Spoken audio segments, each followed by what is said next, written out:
Okay guys, I'm back at it again with another version testing the pattern of my romper set. I've done the Empire bodice romper. You can see that on the channel a few videos back. I think it was about maybe 2 months ago. And for this one, I'm working on testing a pattern today for a corset back romper. So here I have my pattern pieces cut out for the bodice portion. What you see here are the pocket pieces. And here I actually have the short pattern cut out as well. And I've chosen this really bright and vibrant Ankara fabric. I will be wearing this on my trip to Cabo in a couple weeks. So follow me as I sew this lovely little design up and test the fit of this new pattern. Okay, so I have all of my pattern pieces laid out for the bodice as well as the short piece. And I'm going to lay those same pieces on top of my lining fabric to cut those out the same way.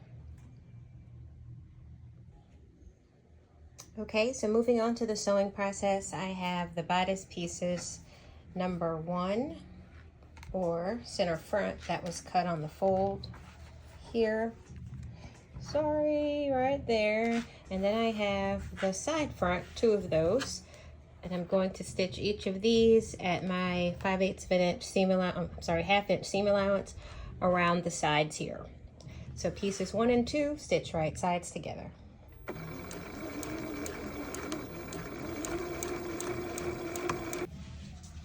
Okay, so I have the completed bodice sewn up at the 1/2 inch seam allowance. I'm going to do the same thing for the lining pieces. Keep watching. Okay, so here I have my 2 front pieces. I have them right sides together, and I'm going to stitch at a 1/2 inch seam allowance from the very top of my front shorts all the way down, stopping right before the crotch area here.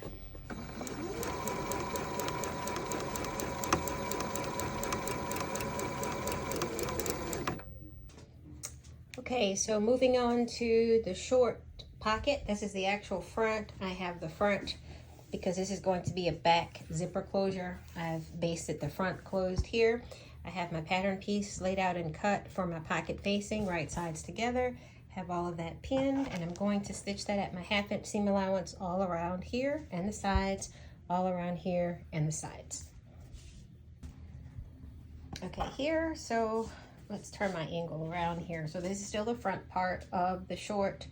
This is my pocket facing, and this is the right side of the pocket facing. Those are wrong sides together here. So I'm going to take my pocket bag and I'm going to line it up with this curved edge here.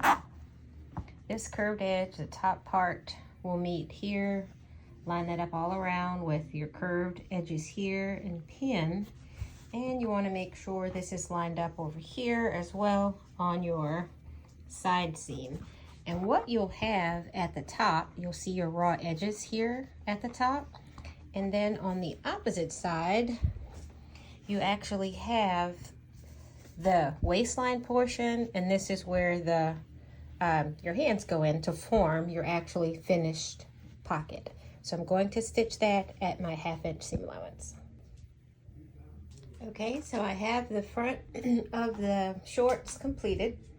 This is my pocket sewn to the pocket facing, and that's going to be the side pocket that you see here on each side to fill in that gap. So next I'm going to take the back and stitch those the side seams together, and then I'll start working on the inseams. One thing I did forget to do, guys, if you look back in the video, you'll see that there were darts on the front. So I was moving quite fast. So I'm gonna go ahead and do my darts on the front portion, of which I already have marked. I have my little notches marked there, and I do have it marked here somewhere. It's faded, but it should be on the back side here. Go back and mark my pattern of where the dart ends. So I'm going to go back and sew the darts on the front, and then I'll move on to the back portion, sewing the front to the back at the side seams. So sorry, I got a little ahead of myself there. Okay guys, you gotta love this trusty seam ripper. So I had to go back in and just quickly pick apart the basted edges to remove that pocket and pocket facing so that I could go ahead and stitch down the darts. So those are done. And at this point, I've rebasted the top edges so that that pocket is nice and secure. The pocket on the inside is nice and, excuse me, secure. At this point, I have the bodice completed, and you're going to do the same exact thing with the lining pieces as I put this together. I did just some simple top stitching with my Juki HCL F600, nothing fancy there along the pockets there, about 1/8 of an inch from the edge, just some edge stitching, probably more of a 1/16th, between a 1/16th and an 1/8, sorry, for edge stitching there. And now I'm gonna move on to the back, sewing up those darts first, and then I'm going to probably just base the side seams and test for the fit. If the fit is good, I will just do a final stitching and then sew up the inseams, front of the crotch area to the back crotch area. And this is pretty much done before I connect this bodice to the shorts to make a romper. Keep watching, guys. Okay guys, so I have the bodice attached to the romper shorts at the waistline from the center back all the way around here, and I'm going to stitch this at the correct seam allowance. And I think on this pattern that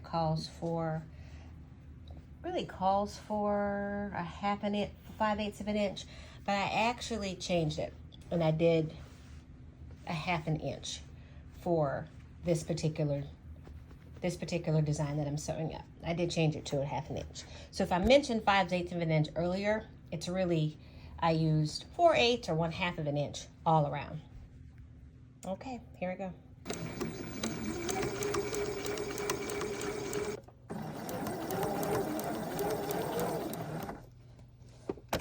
Gonna move these pins out of the way.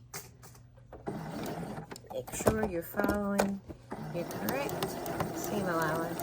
Make sure that those darts are actually lined up properly as well, with the darts on the bodice as well as the darts on the short romper. In my case, it's not really a huge deal, only because it's such a diverse geometric pattern on this set. But if you have a solid, you know, it kind of looks a little weird and really off if those dart lines are not matched up properly.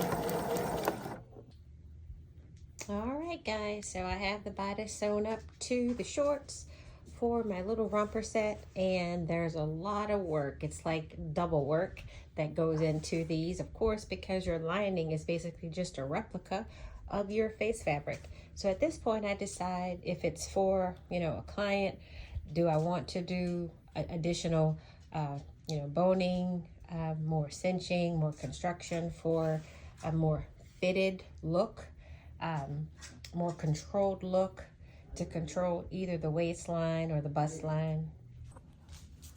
So what I will do next is take my lining piece, place it inside of the face fabric, and as I was saying, for, you know, someone else, a client, I would have to determine for more structure if I want to add, you know, boning along the channels for more bust support and cinching of the waist. Alrighty guys, so lining inside, here we go. Okay, so I have placed my lining inside of the romper, and I have, let's see, probably about a quarter of an inch seam allowance here along the top. And I'm going to finish the top of this one basically with bias binding. I'll probably make some bias binding out of this face fabric. I don't think I want to just use black, but doesn't really matter. All of these little edges here I will go ahead and clean up, but all of the frayed edges, and I chose to just do it this way because I didn't want the top to be too bulky. But you can see the boning channels here are in. I did do some of that as well, and just gonna stitch along the top. So Basically, this is wrong sides together because the nice side of the lining is what's against the body. So I'm just going to stitch at my 1/4 of an inch along the top here. And I'm just basting because I will go in and do my full stitching once I'm done with either my self-made bias binding to close the edges or just choose a color.